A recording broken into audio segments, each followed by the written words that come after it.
이제 배워서 남주자 이런 말들 저희 마을 공동체 활동가들이 많이 하는데요. 그런 심정으로 제가 이 자리에 섰습니다. 안녕하세요. 앞으로도 오늘은 여주 남한강 출렁다리에 나와 있습니다.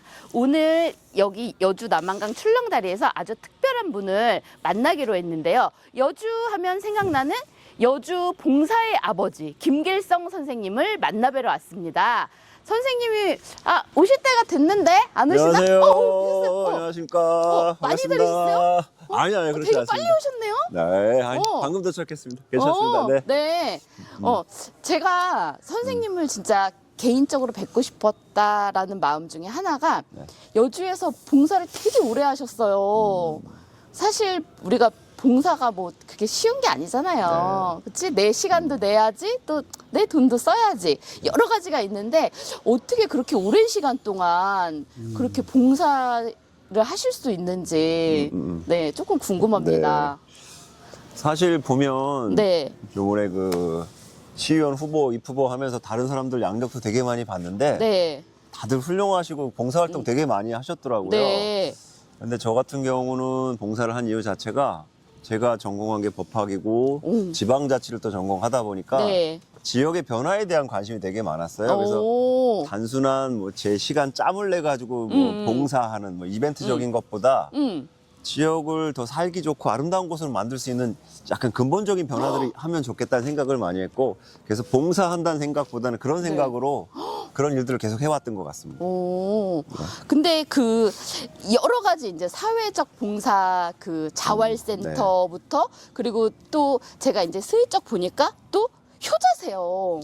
장모님을 모시고 되게 네. 막 영화도 보고 맛있는 것도 많이 드시러 다니시고 이렇게 사실 우리 며느리 입장에서는 쉽지 않잖아요. 내 어머니를 모신다는 게. 아, 네. 근데 그 우리 김길성 선생님께서는 되게 막 내 어머님한테 하듯이 네. 하는 그 모습을 보고 내가 너무 배울 점이 많은 분 같아 이렇게 생각을 했거든요. 아, 좀 쑥스러웠고요. 그러니까 저희 처음 결혼하면서부터 전 그런 생각을 조금 했어요. 무슨 뭐 저희 쪽 부모님 아니면 와이프 쪽 부모님 이런 구분 없이 다 같은 저희 부모님이다 생각을 해서 구분 없이 저희 같이 좀 모시자. 그리고 그런 생각을 좀 했었고, 저희 장모님 같은 경우는 지금 치매를 조금 앓고 이제 시작 단계시긴 한데 네네. 그러다 보니까 또 안타까운 마음이 되게 많더라고요. 그래서 예전에 좀 뭐 직장 생활하고 할 때는 일주일에 한 번씩은 꼭 가자. 이게 좀 약속이었는데 요새는 또 그렇게 또 못합니다. 그래서 가끔 그 모시는 걸 올렸더니 또 그런 말씀 해주시니까 되게 또 오히려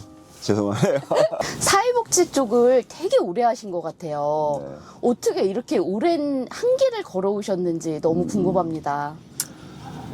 원래 사회복지를 전공한 건 아니고 아까도 잠깐 말씀드렸는데 네. 법학을 전공했거든요. 그리고 이제 법학을 시골에서 법대를 가면 당연히 이제 그 다음에 사법고시를 치고 이 과정을 제 계획 속에는 원래 그랬는데 뭐 의도치 않았지만 어쨌든 그게 좌절되고 시골에 내려와서 이제 좀 살자라는 결정을 하고 여주에 내려와서 제일 처음 접한 게 지역자활센터라는 사회복지 쪽이었어요. 맨 처음에 사업적으로 좀 접근했던 게 사실인데 근데 사업보다도 그 복지 쪽에 들어가 보니까 그 사회복지가 필요하신 분들이 엄청 많더라고요. 제가 생각했던 것 이상의 할 수 있는 해야만 하는 일들이 되게 많다라고 느꼈고, 그래서 지역 자활센터 들어가서 빈곤계층의 자활 자립을 돕는 기관이었고, 그러다 보니까 지역 자활센터가 되게 종합복지적인 그런 측면이 많더라고요. 왜냐하면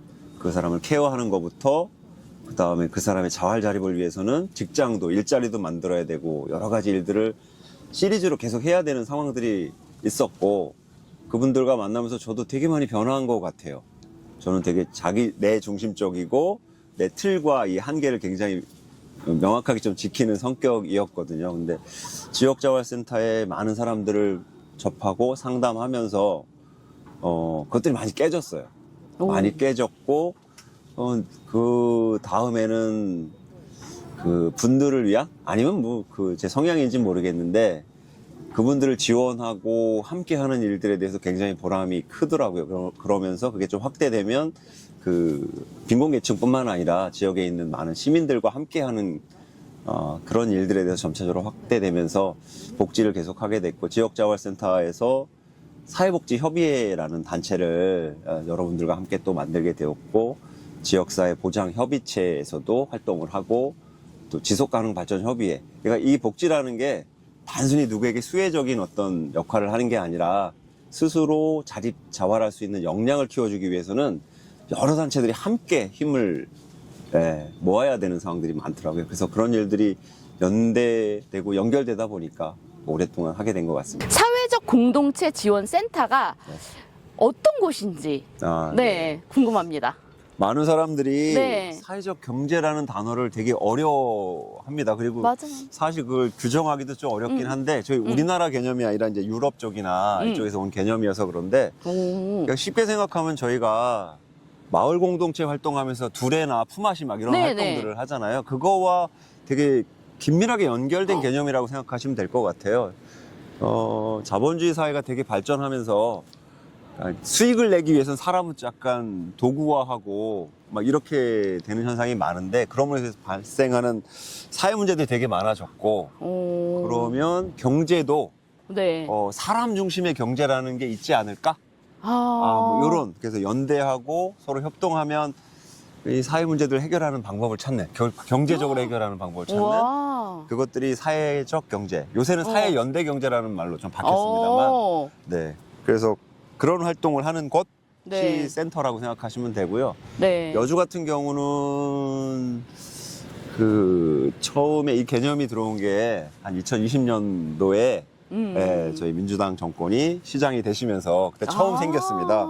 그래서 그때 초대 센터장을 맡으면서 네. 그 개념이 여주시에 이렇게 퍼질 수 있도록 생태계를 만드는 일을 되게 많이 했어요. 근데 아직도 잘 모르시긴 하지만 근데 그 성과가 마을 공동체 활동도 저희가 지원을 하는데 마을 공동체 활동도 그냥 단순히 뭐 지원하고 그분들이 뭐 동아리 활동을 하는 거 지원하는 게 아니라 본인들의 마을의 문제점들을 스스로 찾아내시고 그리고 시민 스스로 그 문제를 어떻게 해결할 것인가에 대해서 논의하고 회의하고 그 방법도 스스로 결정을 하시는 과정. 전 이게 지금 풀뿌리 민주주의라고 생각을 하거든요. 그러면서 본인 스스로 거기 참여하고 스스로 주인 되는 과정들을 밟는 과정. 저는 그게 어떤 결과를 만들어내는 것보다 더 중요한 마을 공동체 활동이라고 생각합니다. 그 여강길 네. 이사님으로 지금 네. 재직 중이신 네네, 맞습니다. 걸로 네. 알고 계세요. 네. 그래서 여강길이 이제 외지에서 많은 분들이 오셔서 같이 여주도 알고 같이 걷고 그렇게 할 수 있는 좋은 곳이 너무 많다고 제가 알고 네, 네, 있거든요. 그러니까 뭐 각 지역마다 둘레길들이 되게 많습니다만 여주같이 이렇게 남한강을 끼고 그 곁을 걸으면서 이런 아름다운 풍경을 볼 수 있는 곳도 이렇게 많지 않다고 생각을 하고 지금 어쨌든 여강길이 그냥 비영리 단체로부터 출발해갖고 지금 여행자 쉼터도 있고 길도 11개, 12개 막 계속 늘어나고 있고 많은 사람들이 외지에서 찾아오면서 여주가 많이 알려지는데 큰 역할을 하고 있다고 생각을 합니다. 저도 이사로 참여하면서 좀 욕심이 있었는데 여강길이 단순히 그냥 여주만 알리고 끝나는 게 아니라 여주의 그 지역 경제랑 연결됐으면 되게 좋겠다는 생각을 많이 했거든요.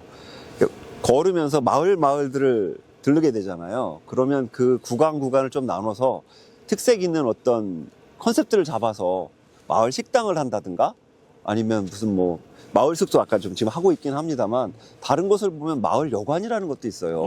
마을 분들이 여관을 운영하시는 거죠. 이런 것들이 연결돼가지고 여주의 그냥 무슨 대기업들은 아니지만 소소한 기업들이지만 마을에서 스스로 이게 수익을 창출하는 그런 기업들이 생겨서 아까 말씀드렸지만 마을 기업이나 사회적 기업으로 좀 나아가고 발전하면 보조금을 받지 않으면서도 마을이 스스로 이렇게 발전할 수 있는 계기들이 만들어지지 않을까. 여강길을 통해서 그런 것들을 조금 저는 이뤄보고 싶었습니다. 공정무역 쪽도 되게 네. 잘하시는 것 같아요. 저도 배우고 있습니다. 공부하면서 진행하고 있는 사업 중에 하나였는데 맨 처음에 공정무역을 생각한 게 여주가 되게 관광을 기본 테마로 해서 여주 지역의 어떤 경제적인 활성화 연결하려고 노력을 많이 하시잖아요. 모든 분들이. 근데 이게 관광의 폐단을 여러 곳에서 많이 보게 되더라고요. 관광객이 많아지면 지역이 그냥 무조건 활성화될 것 같지만 어떻게 보면 대기업들 큰 메이저 여행사들만 돈을 벌고 지역에 그게 파급 효과가 적은 것들 되게 많이 보면서 공정 여행을 먼 처음에 생각했어요. 공정 여행. 그러니까 마을과 연결된, 직접 연결돼서 마을을 알아가는 여행. 그게 사람들에게도 여주를 더 잘 알릴 수 있겠다 생각을 해서 그 센터에 있으면서 공정 여행이라는 걸 조금 추진을 해봤고요. 그때 테마로 하나 잡은 것 중에 하나가 귀농 귀촌인들이 여주에 대해서 이렇게 속속들이 좀 마을에 대해서 들어가서 좀 알게 되고 여주의 분위기를 알려드리는 어떤 이런 것들을 가지고 공정 여행을 좀 진행을 했었고, 그러다가 그 외부에서 공정 무역에 관련된 그 전공하신 교수님이 또 여주에 이사 오는 또 알게 돼가지고 그 교수님과 같이 여주도 공정 무역에 대해서 조금 아예 여주는 불모지예요. 공정 무역에 대한 개념도 잘 안 잡혀 있고, 공정 무역을 통해서도 여주의 어떤 좀 색다른 모습들을 잡아갈 수 있겠다는 생각을 해서 한 25년에 공정무역에 관련된 포럼을 시의회와 같이 좀 진행을 했어요. 포럼을 진행했고 그걸 통해서 지금 조례가 만들어진 상태입니다.